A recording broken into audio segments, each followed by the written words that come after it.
नमस्कार दोस्तों, मैं विकास कुमार और आप देख रहे हैं आप अपना educational YouTube channel attitude classes. आप लोगों के परीक्षा को देखते हुए हमने एक आपके फिजिक्स के ऑब्जेक्टिव का एक सीरीज स्टार्ट किया था, जिसमें आज हम इस वीडियो के माध्यम से विद्युत धारा के जितने भी एमसीक्यू होंगे वो सॉल्व करने का प्रयास करेंगे। तो चलिए बिना देर किए हुए वीडियो की शुरुआत करते हैं। तो आप लोगों को दिख रहा होगा कि आपका पहला सवाल जो दिया गया है यहाँ पे कि विद्युत धारा का कि किलोवाट घंटा मात्रक है। यहाँ पे पूछा जा रहा है साफ साफ कि किलोवाट घंटा किसका मात्रक है। तो ये सवाल जो है काफ़ी बार बोर्ड की परीक्षाओं में पूछा गया है, तो इसलिए आप लोग इसे याद कर लीजिएगा। तो ऑप्शन नंबर बी यहाँ पे ऊर्जा का जो मात्रक होता है वो किलोवाट घंटा होता है। चलिए अगला सवाल यहाँ पे आपका दिया गया है कि चालक के अंदर इलेक्ट्रॉन की गति होती है, किस प्रकार की गति होती है ये पूछा जा रहा है। तो चालक के अंदर इलेक्ट्रॉन की जो गति होती है वो अपसरित होती है, यानी ऑप्शन नंबर सी जो है यहाँ पे आपका सही आंसर है। चलिए अगला सवाल भी आपका काफी वीवीआई सवालों में से एक है, जिसमें पूछा जा रहा है विद्युत हीटर में जिस तत्व का व्यवहार किया जाता है वह कौन सा तत्व है। तो इसका तो बहुत सिंपल सा जवाब है कि नाइक्रोम यानी निक्रोम जो है वो विद्युत हीटर में प्रयोग किया जाता है। चलिए बढ़ते हैं अगले सवाल की ओर। अगला सवाल आपका यहाँ पे है नंबर 4। इसमें पूछा जा रहा है विद्युत धारा का एसआई मात्रक पूछा जा रहा है। तो विद्युत धारा का एसआई मात्रक जो होता है आप लोगों को मालूम होगा कि एम्पियर होता है। विद्युत धारा का एसआई मात्रक एम्पियर। चलिए अगले सवाल की ओर बढ़ते हैं। अगला सवाल पूछा जा रहा है कि इनमें से कौन प्रतिरोधकता का ऋणात्मक ताप गुणांक रखता है। तो प्रतिरोधकता का जो ऋणात्मक ताप गुणांक रखता है वो इनमें से कार्बन है, यानी ऑप्शन नंबर डी सही आंसर है। छठे सवाल में आपका यहाँ पे पूछा जा रहा है कि 60 वाट से 40 वाट के दो बल्ब यदि श्रेणी क्रम में जोड़े जाए तो उनकी सम्मिलित शक्ति क्या होगी। यानी 60 वाट और 40 वाट के दो बल्ब को अगर यदि श्रेणी क्रम में जोड़े जाए तो उनकी सम्मिलित शक्ति पूछ रही है यहाँ पे सवाल में। तो इसका जो सही आंसर है आप लोग कैलकुलेशन कीजिएगा तो 14 वाट इसका सही आंसर निकल आएगा। चलिए अगला सवाल आप देखते हैं। अगला सवाल पूछा जा रहा है एक फैराडे बराबर कि एक फैराडे बराबर होता है, यानी एक फैराडे बराबर जो ऑप्शन दिया गया उसमें से कौन सा होता है एक फैराडे के लगभग बराबर। तो 96,500 कूलम जो होता है एक फैराडे के बराबर होता है। अगले सवाल में पूछा जा रहा है यहाँ पे अगले सवाल में कि एम्पियर घंटा ध्यान से देखिएगा, एम्पियर घंटा किस भौतिक राशि का मात्रक है। तो एम्पियर घंटा जो मात्रक होता है आवेश का मात्रक होता है, यानी ऑप्शन नंबर बी यहाँ पे सही है। अगला सवाल देखते हैं, 9वें नंबर सवाल है। इसमें पूछा जा रहा है कि इनमें से कौन अत्यधिक विद्युत चालकता रखता है। तो इनमें से जो सबसे ज्यादा विद्युत चालकता रखता है वो सिल्वर है, यानी एजी सिल्वर दिया हुआ है यहाँ पे। तो ऑप्शन नंबर 9 का आंसर जो सही है वो सी हो जाएगा। अब 10वां सवाल में पूछा जा रहा है कि इलेक्ट्रॉन वोल्ट मात्रक है, यानी इलेक्ट्रॉन वोल्ट किसका मात्रक है। तो इलेक्ट्रॉन वोल्ट जो है ऊर्जा का मात्रक है, यानी इसका जो ऑप्शन सही है वो ऑप्शन नंबर डी है, इलेक्ट्रॉन वोल्ट ऊर्जा का मात्रक होता है। चलिए बढ़ते हैं अगले सवाल की ओर। अगले सवाल आपका पूछा जा रहा है 11वें नंबर में। इसमें कहा जा रहा है कि 1 ओम समतुल्य है, यानी 1 ओम किसके समतुल्य है। तो 1 वोल्ट प्रति एम्पियर के समतुल्य होता है 1 ओम। तो 11 का ए नंबर जो है वो सही आंसर हो गया। अगला पूछा जा रहा है कि किसी परिपथ की शक्ति होती है। तो किसी परिपथ की जो शक्ति होती है वो v² होती है। इसे आप ओम के नियम के द्वारा भी निकाल सकते हैं। चलिए अगला सवाल आपका देख लेते हैं। अगला सवाल आपका पूछा जा रहा है 13वां नंबर सवाल। इसमें एक फिगर दिया गया है और फिगर को मद्देनजर रखते हुए पूछा जा रहा है कि किसी चालक का धारा वोल्ट आई भी ग्राफ दो भिन्न तापक्रम पर खींचा गया है, जिसे चित्र में दर्शाया गया है। निम्न में से कौन सा सत्य है। यानी इस चित्र को देखकर बताना पड़ेगा आपको, उसके बाद ऑप्शन को ध्यान से देखने का कि इस चित्र के द्वारा ये कौन सा सत्य है। तो आप इसे अगर पढ़े होंगे तो आपको मालूम होगा कि ऑप्शन नंबर बी जो है T2 बड़ा है T1 से, ये आपका क्या है सही है, यानी ऑप्शन नंबर बी आपका सही है। चलिए अगला सवाल देखते हैं। अगले सवाल में पूछा जा रहा है कि एक सेल के विद्युत वाहक बल की माप होती है। ये कौन सी होती है? तो ऑप्शन नंबर डी विभवमापी से होती है, विभवमापी से की जाती है, सेल के विद्युत वाहक बल की माप की जाती है। चलिए अगला सवाल देखते हैं। पूछा जा रहा है विद्युत शक्ति का एसआई मात्रक, यहाँ पे पूछा जा रहा है। तो विद्युत शक्ति का जो एसआई मात्रक होता है, काफी इजी सा सवाल है, ये वाट होता है। विद्युत शक्ति का एसआई मात्रक वाट होता है। चलिए अगला सवाल देखते हैं। अगले सवाल में पूछा जा रहा है यहाँ पे कि यदि तापक्रम बढ़ाया जाए तब किसी धातु की प्रतिरोधकता में कौन सा परिवर्तन होता है, पूछा जा रहा है यहाँ पे। तो आप लोगों को मालूम होगा कि तापक्रम बढ़ाने पर किसी धातु की प्रतिरोधकता भी बढ़ती है। तो ऑप्शन नंबर ए यहाँ पे सही हो जाएगा। उसके बाद 17वें नंबर सवाल में पूछा जा रहा है कि किसी चालक का विद्युत प्रतिरोधकता किस पर निर्भर करता है, यानी निर्भर करता है। तो पूछा जा रहा है किस पर निर्भर करता है, आप लोगों को बताना है। तो आपको मालूम होगा कि चालक का जो विद्युत प्रतिरोधकता निर्भर करता है वह उसके पदार्थ की प्रकृति पर निर्भर करता है, यानी ऑप्शन नंबर सी आपका क्या है, सही हो जाएगा। चलिए अब उसके बाद अगला सवाल देखते हैं। अगला सवाल है 18वां नंबर सवाल। इसमें पूछा जा रहा है विद्युत क्षेत्र और धारा घनत्व तथा प्रतिरोधकता के बीच कौन सा संबंध है। तो कौन सा संबंध है, इस आपको मालूम होगा कि जो विद्युत क्षेत्र होता है वो प्रतिरोधकता और धारा घनत्व के जो होता है गुणनफल के बराबर होता है, यानी सदिश होता है, यानी ऑप्शन नंबर यहाँ पे ए आपका क्या है, राइट आंसर है। चलिए बढ़ते हैं अगले सवाल की ओर। अगले सवाल में पूछा जा रहा है और ये काफी इंपॉर्टेंट सवाल है, इसे आप लोग जैसे भी हो याद कर लीजिएगा, काफी बार पूछा गया है। पूछा जा रहा है इसमें कि विद्युत प्रतिरोध का एसआई मात्रक। तो विद्युत प्रतिरोध का एसआई मात्रक जो होता है ओम होता है, और ओम इसमें दिया नहीं गया है, लेकिन एक नन ऑफ दी दिया गया है, इसलिए ऑप्शन नंबर डी जो हो जाएगा ये आपका सही हो जाएगा। यानी विद्युत प्रतिरोध का एसआई मात्रक ओम होता है, लेकिन दिया गया नहीं है, नन ऑफ दी दिया गया, तो नन ऑफ दी हो जाएगा। तो 19 का डी नंबर आंसर। फिर 20 में सवाल पूछा जा रहा है, 20 नंबर सवाल में कि विद्युत धारा एक है।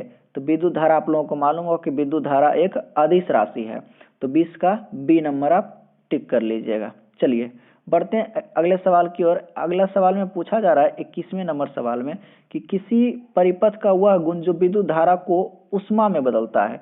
यहाँ पर पॉइंट साफ ध्यान से देखिएगा कि विद्युत ऊर्जा को उष्मा ऊर्जा में बदलता है, तो कहा जाता है उसे क्या कहा जाता है, पूछा जा रहा है। तो पता है कि उसे प्रतिरोध कहा जाता है, कि वह परिपथ का वह गुण है, मतलब प्रतिरोध ही वह गुण है जो विद्युत ऊर्जा को उष्मा में बदलता है, यानी ऑप्शन नंबर डी जो है यहाँ पे आपका सही है। उसके बाद अगला सवाल है यहाँ पे दिया गया है। अगले सवाल में पूछा जा रहा है कि जो स्थिर विभवांतर पर किसी परिपथ का प्रतिरोध आधा कर दिया जाए, यानी स्थिर विभवांतर पर किसी परिपथ का जो प्रतिरोध है वो अगर आधा कर दिया जाए तो परिपथ में उत्पन्न उष्मा का मान पूछा जा रहा है। तो आप लोगों को मालूम होगा कि ऐसे सिचुएशन में परिपथ में उष्मा का मान जो होता है वो दुगना हो जाता है, यानी ऑप्शन नंबर बी जो है आपका क्या है, सही है। चलिए अगले सवाल की ओर बढ़ते हैं। अगले सवाल आपका 23वां नंबर में पूछा जा रहा है कि किरचॉफ का नियम निम्नलिखित में किसका परिणाम है, यानी किरचॉफ का नियम वो किसका परिणाम है वो पूछा जा रहा है। तो मालूम हुआ कि विद्युत क्षेत्र को संरक्षित चरित्र का वो प्रमाण है। तो ऑप्शन नंबर बी यहाँ पे आपका क्या हो जाएगा, सही आंसर हो जाएगा। चलिए लगे हाथ अगले सवाल भी देख लेते हैं। अगला सवाल में पूछा जा रहा है जब एक समविभवी क्षेत्र में इलेक्ट्रॉन एक स्थान से दूसरे स्थान पर जाता है तब कार्य क्या होता है। तो आप लोगों को मालूम होगा कि अगर ऐसा सिचुएशन समविभवी क्षेत्र में इलेक्ट्रॉन एक स्थान से दूसरे स्थान पर जाता है तो कार्य जो होता है नहीं होता है, इस सिचुएशन में कार्य नहीं होता है। तो 24 का क्या होगा, सी आंसर सही हो जाएगा, नहीं होता है। चलिए अगला सवाल देखते हैं। इसमें पूछा जा रहा है कि विद्युतीय परिपथ के किसी बिंदु पर सभी धाराओं का बीजगणितीय योग कितना होता है। आप लोग अगर किरचॉफ का नियम पढ़े होंगे तो आप लोगों को मालूम होगा कि 0 होता है, और यही शायद किरचॉफ का नियम भी है। थोड़ा सा यहाँ पे कलर में चेंजिंग कर लेते हैं। जी बिल्कुल, यानी क्या हो जाएगा, 0 हो जाएगा। यहाँ पे थोड़ा कलर ब्लैक शायद इसमें नहीं है, चलिए इसी से काम चला लेते हैं। तो ऑप्शन नंबर ये क्या है, सही है। उसके बाद अगला सवाल देखते हैं यहाँ पे, यानी 25 का आप ए टिक कर लीजिएगा। चलिए अगला 26वां नंबर सवाल देखते हैं कि जब किसी विद्युत आप ये माफ कीजिएगा कि इसमें पूछा जा रहा है कि जब किसी वस्तु को आवेशित किया जाए तो उसका द्रव्यमान क्या होता है। तो आप लोगों को मालूम होगा कि जब वस्तु को आवेशित किया जाता है तो उसका द्रव्यमान जो रहता है वो बढ़ भी सकता है और घट भी सकता है। तो ऑप्शन नंबर डी में ए और बी दोनों है। तो यहाँ पे आप लोग ना तो ए में टिक लगाइएगा ना तो बी में, बल्कि डी में लगाइएगा कि ए और बी दोनों हो सकता है। चलिए अब 27वें नंबर सवाल की ओर बढ़ते हैं। इसमें पूछा जा रहा है कि विद्युत वाहक बल की विमा, ये काफी पॉपुलर सवाल है। इसमें पूछा जा रहा है विद्युत वाहक बल की विमा क्या है। तो ये इसका जवाब बहुत आसान है कि विद्युत वाहक बल का विमा जो होता है वो I inverse ml square T पर इनवर्स 3 होता है। यानी ऑप्शन नंबर डी जो है आपका एकदम से सही है। तो इसे आप टिक कर लीजिएगा, विद्युत वाहक बल की विमा जो होती है ऑप्शन नंबर डी टिक कर लीजिएगा। चलिए अगला सवाल 28वां नंबर सवाल देखते हैं। इसमें 28वें नंबर सवाल में पूछा जा रहा है कि किरचॉफ का बिंदु नियम इस नियम का पालन करता है, यानी किस नियम का पालन करता है। तो आप लोगों को मालूम होगा कि किरचॉफ का नियम जो है वो आवेश की संरक्षता का नियम का, यानी आवेश के संरक्षण के नियम का भी पालन करता है। तो 28 का जो सही आंसर हो जाएगा option number B. Option number B यहाँ पे सही हो जाएगा, आवेश की संरक्षता। चलिए अगला सवाल देखते हैं। अगले सवाल में पूछा जा रहा है कि व्हीटस्टोन ब्रिज से क्या मापा जाता है, मापा जाता है तो क्या मापा जाता है। और ये काफी इंपॉर्टेंट सवाल है, इसे आप लोग याद कर लीजिएगा।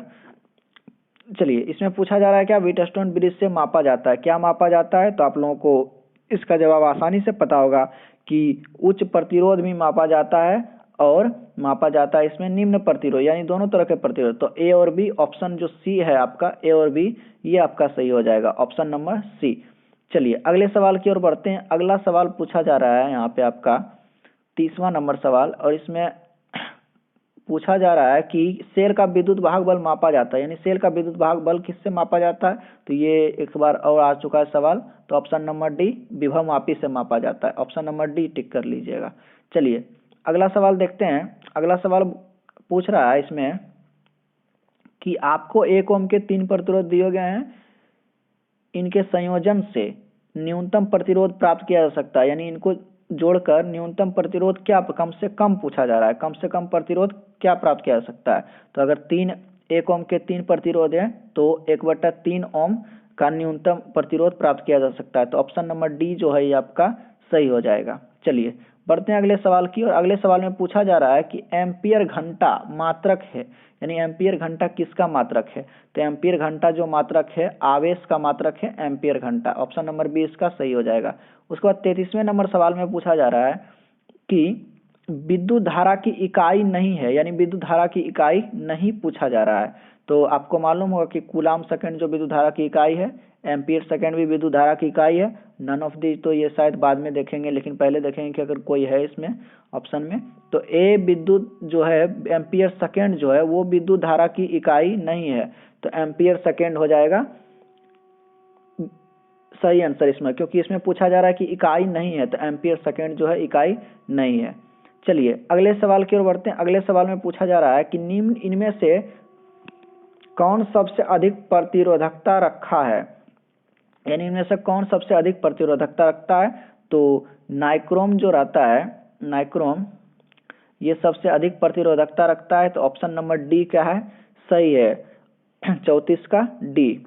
चलिए आखिरी सवाल देख लेते हैं। आखिरी सवाल में पूछा जा रहा है 35 नंबर में कि जब किसी चालक पदार्थ की चालकता अनंत हो जाए तब पदार्थ को क्या कहते हैं, यानी चालकता अगर अनंत हो जाए तो पदार्थ को क्या कहा जाता है। तो इसका जो सही आंसर हो जाएगा अति चालकता कहता है, यानी चालकता जब पूरी अनंत हो जाएगी तो उस पदार्थ को अति चालकता कहेंगे, यानी ऑप्शन नंबर सी जो है यहाँ पे आपका बिल्कुल सही जवाब है। तो इस प्रकार इस वीडियो में हमने चैप्टर नंबर 3 जो है विद्युत धारा, उसके लगभग सभी ऑब्जेक्टिव को कवर करने की कोशिश की है। आप लोग बताइएगा कि वीडियो आपको कैसी लगी है, कमेंट बॉक्स में ज़रूर जवाब दें। और कोई भी सवाल जवाब अगर आपको पूछना हो तो आप हमारे सोशल मीडिया के लिंक डिस्क्रिप्शन में दिए गए हैं, उनसे भी जुड़कर आप हमें पूछ सकते हैं, चाहे वो इंस्टाग्राम हो चाहे आपका फेसबुक हो, सभी का आईडी नीचे ऐड किया हुआ है, उस पर आप हमें सवाल पूछ सकते हैं। चलिए, और हो सके तो पीछे के जो 2 पार्ट हमने डाले हैं प्लेलिस्ट में, आप आराम से देख सकते हैं कि फिजिक्स का 12th का जो ऑब्जेक्टिव है वो दिया गया है, अलग करके हमने छांट कर रख दिया है। आप वहाँ से भी सभी वीडियो आसानी से आपको मिल जाएगा। तो चलिए आगे और भी वीडियो को लेकर आएंगे। इस वीडियो में फिलहाल इतना ही, तब तक के लिए जय हिंद।